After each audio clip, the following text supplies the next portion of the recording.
Some people think the Great Axe is a brain-dead weapon, an unskillful, amateur-hour face-roll option of weaponry. You wanna know what I think? I see a Great Axe. A full-size 4x4 Jeep Wrangler Transforma Giga Chad Alpha Male.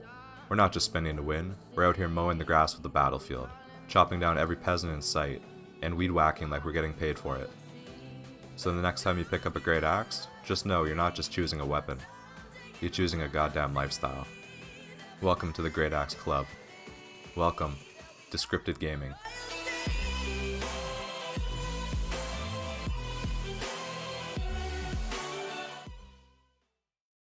Sup guys, Border here, and welcome back to day 2 of Awakening a Battleaxe Monster. In case you're late joining in on this journey, we started a brand new series where we've awakened a 4.4 pristine Battleaxe and seeing just how far we can take it and how much of a monster it can become. So in case you missed episode 1 of this series, I'll be linking that in the video description below to get you guys all caught up. But with that brief introduction out of the way, it's time to get back into day 2 of awakening this Battleaxe monster. I hope you enjoy.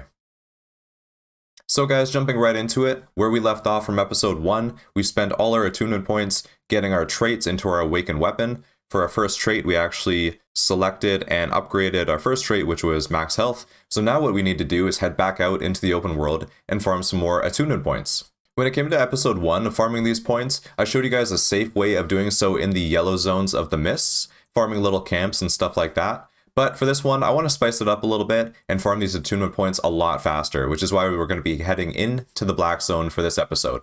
So going over our build real quick before we head out, we have our 4.4 Awakened Battleaxe. I'm usually going to be using Rending Spin to AoE down big group of mobs in the open world, but if there's ever an Awakened mob solo, I might switch to Rending Strike, as it is better for single target, of course.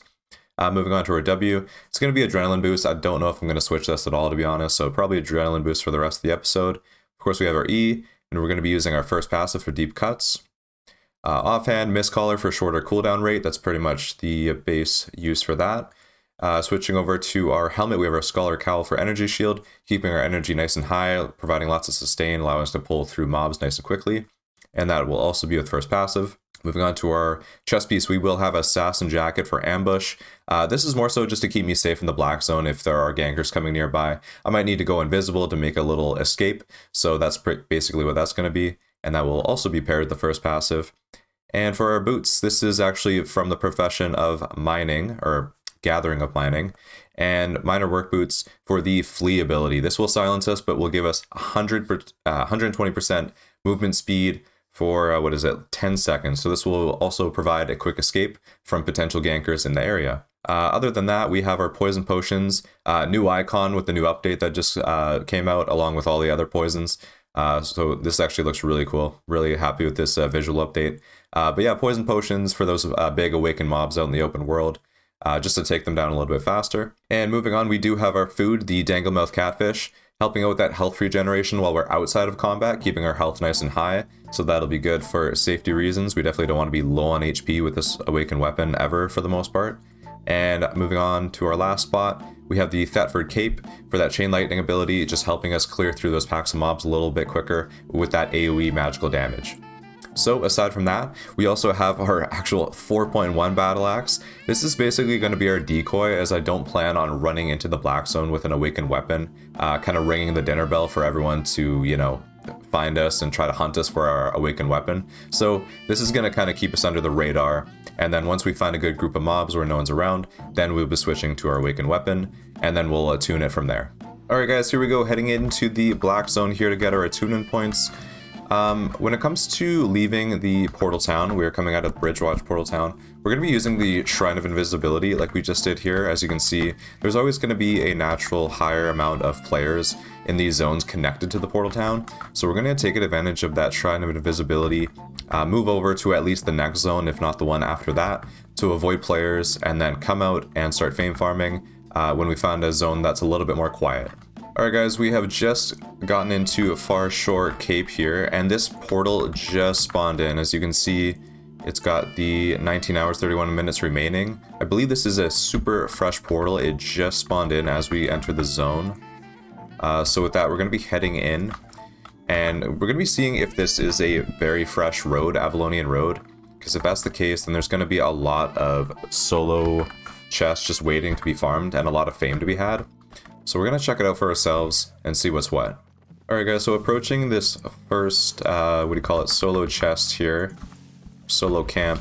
Looks like all the mobs are remaining as we speak. So I think we're gonna be clearing this out and seeing if we can get to that boss. Get a good amount of fame. Judging from these mobs, it looks to be tier 8. I don't know if I have the IP to clear all this out, honestly, despite having an awakened weapon. I believe we are only rocking, yeah, a little over 1100 IP. So we're gonna take a look, see how it goes.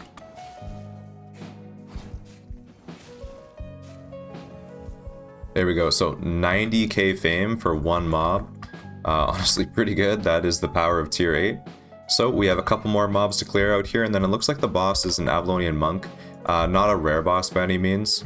With RIP, it's going to work out pretty nicely because I don't think we could clear out like a rare boss right now. So when it comes to the mages here, you definitely don't want to be standing in the bad stuff. I'm doing my best really to avoid all the AoE, as the mages do hit extremely hard.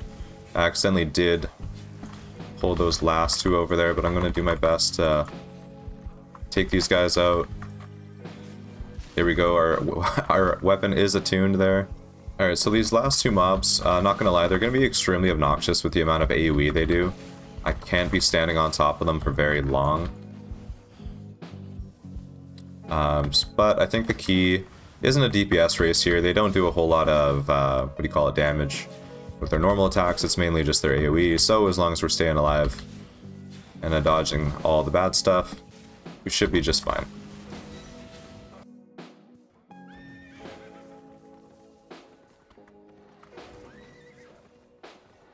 Alright guys, and just like that, it is time to split. We weren't able to do the, the rest of the camp, but as you can see here, the big boys are here to play. They saw we had an awakened weapon, but we were able to attune the Battleaxe as we planned. Tough to say what would have been behind that chest with the boss, but we got what we came here for, so we can attune our weapon once again. And that only took one camp, so you can tell the fame was pretty substantial, so rock and roll. Alright guys, we have made it back to the Bridgewatch Portal Town, safe and sound. We are here at the Artifact Foundry, ready to continue upgrading our weapon. Plugging it into the Awakened Weapon slot here, it looks like we need a legendary rating of 15. We're actually at 14 right now, so one away. So I think what we're going to do is upgrade this trait one more time, and I'm pretty sure that should get us to 15, and then we can unlock our new trait. So let's upgrade our max health one more time. Hope for a critical strike. And we'll see what happens here. Come on, baby. Yeah, there we go. There's a crit. Nice. Very, very nice. So, max health increased by 253 while we equip this awakened weapon. So, very nice, very nice. And, oh wow, it took us way past... Okay, legendary rating of 21. So, way past 14. Just what we need. So, awesome, awesome. I think because it crit, it might have taken us a little bit higher than we expected. I think that might have been the case. But now we can modify another trait. So to add our second trait, we're going to go ahead and do just that, modify trait. In the second slot, add trait. Looks like it's going to cost 51k silver. I'm not going to use my focus just because it's still been extremely quick getting these attunement points, so I'm not going to bother. In terms of the traits that we want, we still need increased... Oh, we can open it up right here.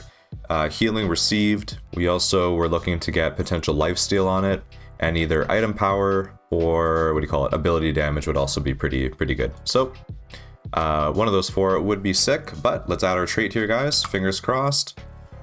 Ability damage, defense versus all, cooldown rate. Very, very interesting. Okay, so the two that stand out by far is ability damage. Defense versus all, not what we're going for. So ability damage and cooldown rate would also be not too bad. Having shorter cooldowns with our weapons and abilities in general would be very nice. But I think I'm gonna go for ability damage. I think that will be the biggest upgrade for us. Yeah, so we're gonna lock in that. And there we go, that is our second trait of our awakened weapon. But while we're here, we do need a legendary rating of 30. We're currently at 22. So we're gonna upgrade our ability damage trait by a little bit and try to get it closer to 30, a legendary rating of 30, while we still have attunement points left over. So we're gonna go ahead and do that. And hope for some critical strikes here. On the ability damage, let's see. Come on, baby.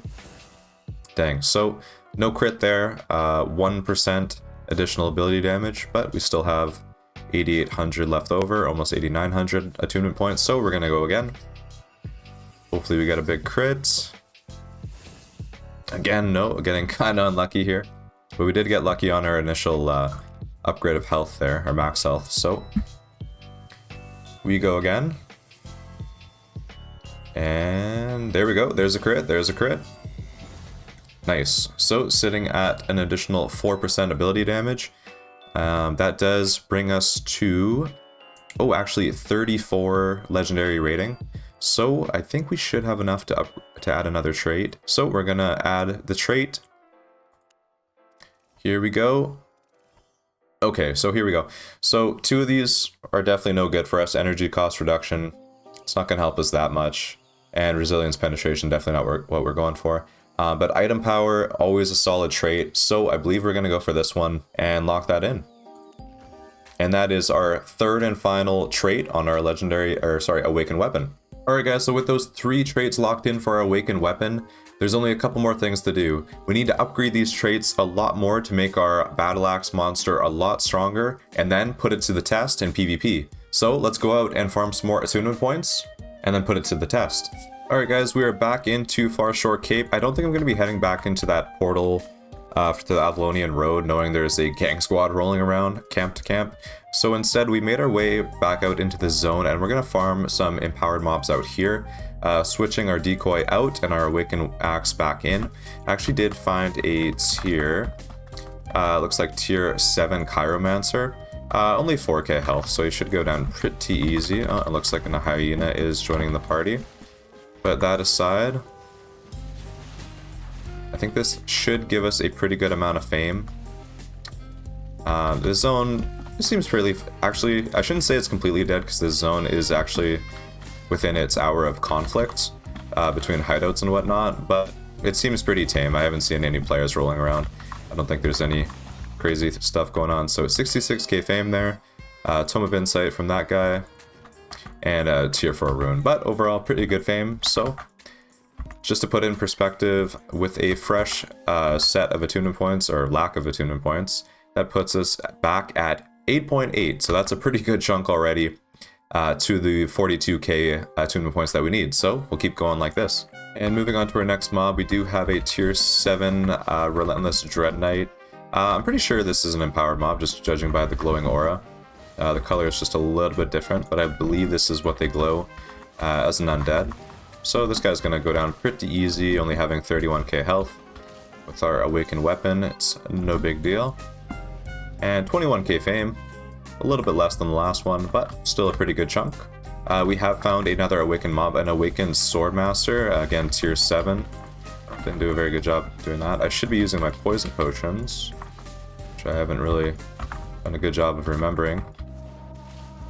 But that aside, we should be able to take this guy down. I took a lot more damage than I needed to here, but we should be just fine. And I forgot to switch to Rending Strike, so I did a lot of things wrong here, honestly. But 73k, ooh, a 6.1 master bag, 74k worth of silver there. Not too bad, good fame, good loot. Alrighty guys, so having cleared through this zone, we did clear through all the empowered mobs that I could find anyways. So we have just swapped to clearing out these regular mobs. They are still tier 7, so yeah, like, and there's our attunement reach right there. So even 8k plus fame for regular mobs, still a really good source in terms of just open world mobs. And just like that, we have attuned our weapon, reached our max attunement once again. Alright guys, back at the Artifact Foundry, safe and sound. Going to be upgrading our axe here a little bit more, our battle axe. Looking at these stats, it's kind of interesting. Despite the traits being a little bit more upgraded than others, the cost is actually the same. It will cost 89k silver with a cost of 2,800 attunement points, so it doesn't really matter what we upgrade in terms of cost, but I do want to level out the stats a little bit, because obviously our item power is way behind compared to our max health or ability damage. So we're going to do just that. Item power, upgrade trait, and we're going to go ahead and upgrade. So Actually, 92k. Oh, sorry, with the total. Okay, so with the global discount, 89k silver. Getting a little bit expensive, but that is the cost for upgrading or awakening a monster here. So we'll see if we can get a crit. Not this time, but we are up to 10 extra item power on our axe. We'll go again. Hopefully get a nice critical strike here. Let's see. There we go, there's a crit. Nice. So before it was at 10, now it's at 32, so that is a 22 jump in item power for a total of 32.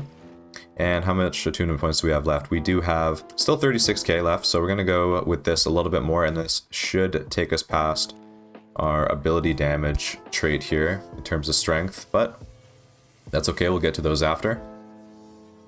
Here we go, another critical strike, all the way up to 56 item power increase, very, very nice. A legendary rating increasing to 58, very, very nice. So with that, item power does take the lead for our strongest trait, I should say. So we're gonna give the other ones some love and upgrade those a little bit as well, please. Damn, okay, that's super unlucky. That's like 6 rolls in a row with no crits. But despite that, our ability damage and item power are upgraded almost fairly evenly, with our max health just trailing. So with that, I think it's time to dive into more content and maybe put it to the test with PvP. But now that we have made our way into the mists, it's time to put our 4.4 Awakened Pristine Battleaxe to the test with some PvP. I hope you guys enjoy.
Alrighty guys, I really hope you enjoyed those PvP fights. I know we were a little bit of a yellow zone warrior for this one, considering we do have the 4.4 Awakened Battleaxe, but despite that, I tried my best to find enemies or opponents with high IP to make it a little bit of an even fight. So hopefully you guys enjoyed that. I know I had a lot of fun recording those fights. It was a lot of fun to use, especially with this build. Not your average build in terms of corrupt the dungeons, would never bring something like this into that. But for something fun like the Mist or open world, this build has a lot of damage, especially with the Awakened weapon, obviously. So it was a lot of fun to use. But first, for episode 3, let me know what you guys want to see. I plan on upgrading this axe even more, awakening it, upgrading its traits, seeing just how strong it can get. But despite that, maybe we'll have to go into the red zone or black zone to get some better PvP content. I don't know, we'll see. Let me know in the comments what you want to see. But if you like the video, I would love it if you give it a like and consider subscribing to the channel for more content like this. But that aside, I'll see you guys next time. But until then, stay safe, stay positive, and I'll see you in the Discord.